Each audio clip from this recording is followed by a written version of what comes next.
weird.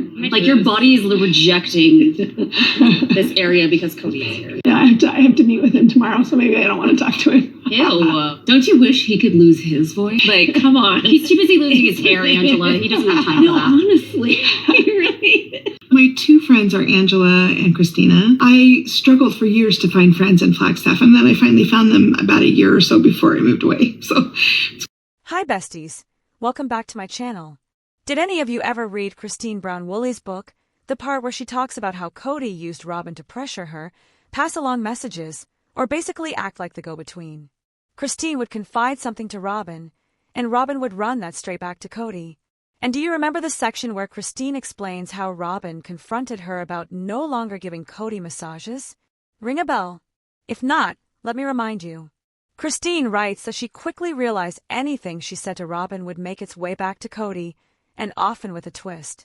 Even though all the wives had agreed not to discuss anything intimate or what happened in the bedroom, somehow Robyn discovered that Christine had stopped massaging Kody. Christine never told her. Why aren't you giving Kody massages anymore? Robyn asked. Because he never reciprocates, Christine answered. So why should I keep doing it? Robyn immediately responded. Oh, really? He's such a wonderful husband. Christine's internal reaction? Is he? She felt betrayed that Kody would discuss their private life with Robyn, and that Robyn would participate in that conversation. Deep breath. Christine says this didn't mean she and Robyn couldn't get along. She put on her big girl pants and tried to make the best of it. They bought special dishes for family events, which she actually enjoyed. They planned parties together and organized activities. Robyn even helped make Passover feel special. Christine never loved celebrating Passover because she missed their old Easter traditions that disappeared after Kody declared Easter pagan. What can we do to make this more fun? Robyn asked before throwing herself into planning. She created a scripture-based treasure hunt, turning the holiday into something the kids ended up loving. So Robyn asking why Christine wasn't massaging Kody anymore basically confirmed that Robyn and Kody were having behind-the-scenes conversations about sex and his sex life with the other wives. When I first read that part of the book, I remember thinking, massages? Why are massages always tied to men who exploit women? It instantly reminded me of Jeffrey Epstein and Ghislaine Maxwell, how Ghislaine would recruit underage girls under the guise of giving massages. She would find vulnerable teens outside schools, in malls, even at Mar-a-Lago at the spa.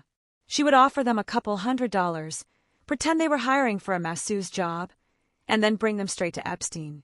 Sometimes she participated in what happened with Epstein and the girls. Sometimes she didn't. But being involved gave her power inside his world.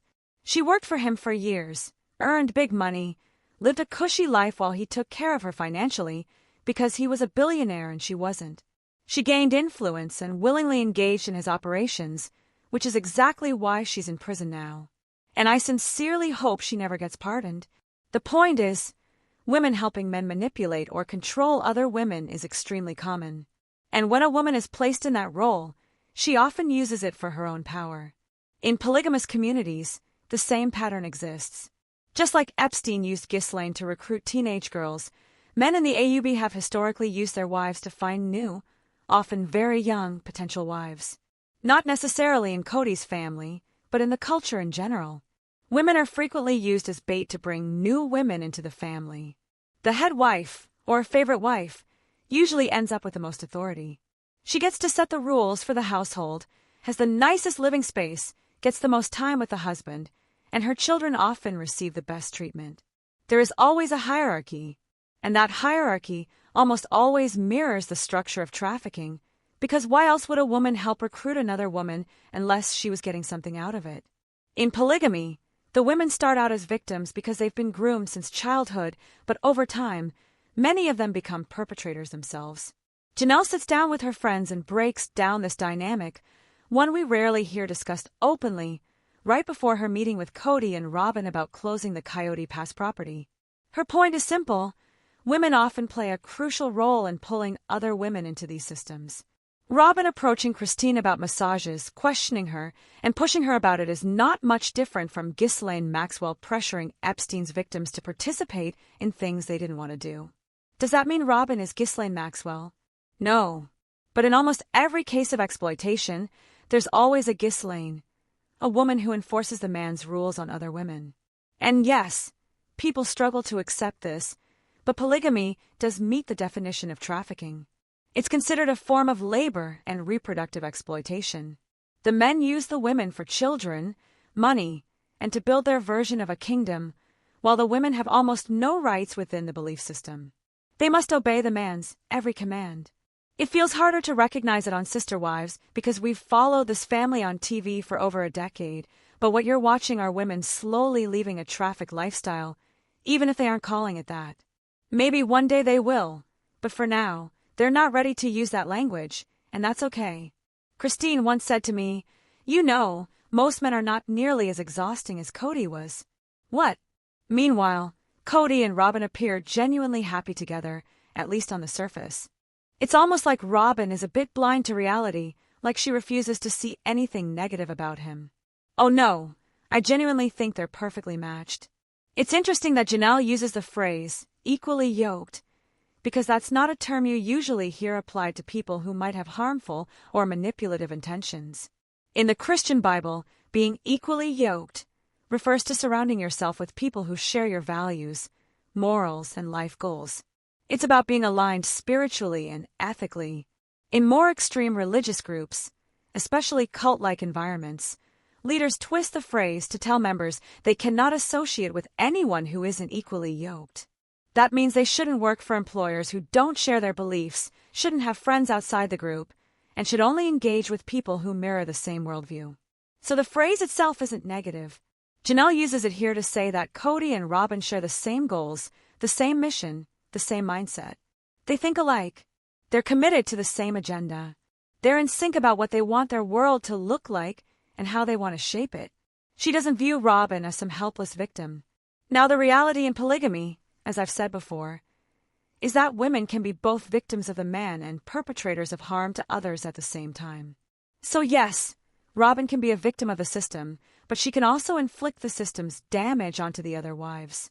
I agree partially with what Angela says. Robyn definitely has massive blind spots when it comes to Kody.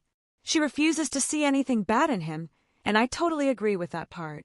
But I also agree with what Janelle is about to explain regarding what she thinks is actually going on. I don't see Robyn as completely innocent, but I also don't think she's free from being harmed by the very system she participates in. All the women have trauma from polygamy, they just express it differently. Robyn, specifically, uses dysfunctional coping mechanisms. She's figured out a way to gain control through those behaviors, and that's exactly what Janelle unpacks here. Do you get what I'm saying? I think they're equally yoked. Yeah, she's just as involved as he is. They feed each other's ego. I absolutely think so. Sometimes you gain power by giving someone else power. You position yourself as the helpless one who constantly needs rescuing. And he wants to be the hero. He loves putting on his imaginary cape and charging in like some knight on a white horse. At this point, Janelle says she genuinely just wants to walk away and be done. She wants to say, "All right, cheers, it's over. Have a good life. I wish you well, but not too well." Janelle explains that sometimes the way someone gains influence is by pretending to be powerless. In this case, she believes Robyn always acts like the victim, the fragile one who is constantly being hurt or attacked by everyone outside her and Kody. According to Robyn's narrative, the other wives are the problem. They're the ones causing her emotional pain, mistreating her, and making life hard. And because Robyn plays this role so convincingly, it triggers Kody's instinct to defend and protect her from these dangerous, villainous women. He becomes her hero. He fights her battles. He isolates himself from everyone else to prioritize her. And at the end of the day, Robyn gets exactly what she wants. Her position stays secure, and his relationships with the other wives fall apart. This is the same dynamic we talked about yesterday. Now, let me be clear, I'm not a psychologist. I'm just someone who grew up in this environment and survived narcissistic abuse. And what Janelle is describing aligns with something I recognize very well: triangulation. Playing the victim and triggering the savior complex is straight out of the narcissistic abuse playbook. It's also a key part of triangulation, pulling a third party into a conflict to redirect responsibility. Robyn is triangulating Kody by making him believe the other women are mistreating her, harming her, or wronging her. So Kody feels compelled to rescue her. This inserts Robyn directly into the relationships he has with the other wives and forces them apart. It positions Robyn at the center of every conflict. And at the end of the day, it separates Kody from the other women because he becomes preoccupied with defending Robyn's honor. She wins because she becomes the priority. Meanwhile, anything she has done wrong gets ignored. Kody overlooks it. The bigger picture gets blurred. Whether she's mismanaging money, spending thousands without telling anyone, doing something manipulative, or hurting one of the wives in a cruel way, she shifts the blame. She points the finger at someone else, so she doesn't have to be accountable. It's a complete deflection strategy, but also a method of control to keep Kody emotionally distant from the other wives. I've seen Robyn do this not just with the wives, but with the kids too. It's us against them. They're the bad ones. We can't trust them. They're out to hurt us. I'm the victim. You need to save me. And to be fair, Kody triangulates as well. He does the exact same thing. He drags others into arguments to confuse, distract, and shift blame from whatever he is doing. So in the same way Janelle describes them as equally yoked, she's right. Both Kody and Robyn operate using the same tactics. That's why, throughout all of his relationships, he constantly stirred jealousy between the wives, always making them feel like they had to compete for his attention. And just like he triangulated the other women with each other, he did the same thing using Robyn. He would say things like, "I can't let Robyn be around them, they're bullies," or "I need to shield Robyn from this group because they're hurting her." And he'd push the idea that if the others were more like Robyn, their marriages could work better. If they were more obedient like her, if they catered to him the way she did, everything would magically improve. But all that does is make the other wives resentful. They're basically being told to copy Robyn in order to receive the affection, time, or stability she gets. And that naturally turns the whole situation into one giant competition.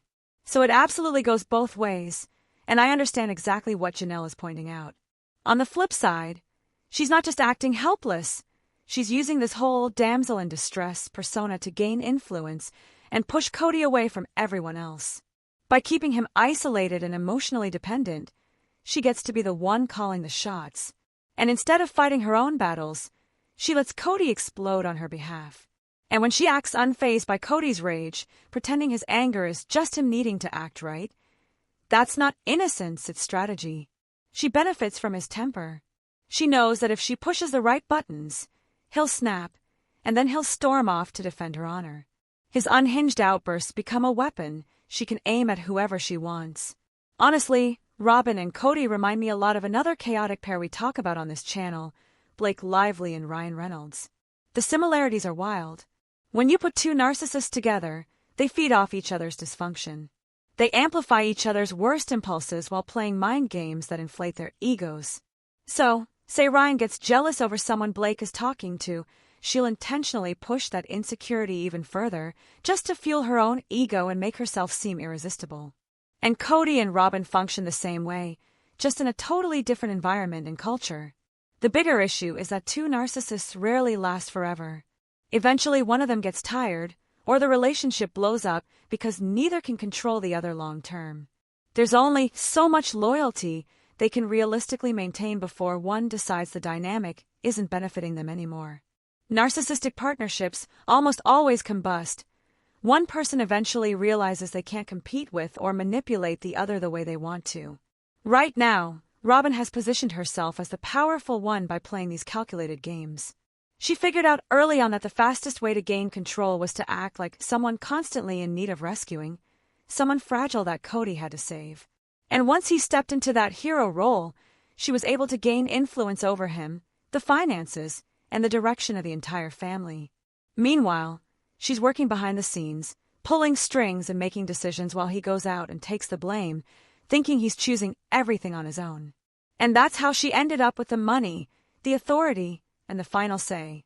It's honestly disturbing to watch, but that's exactly how manipulative dynamics like this play out.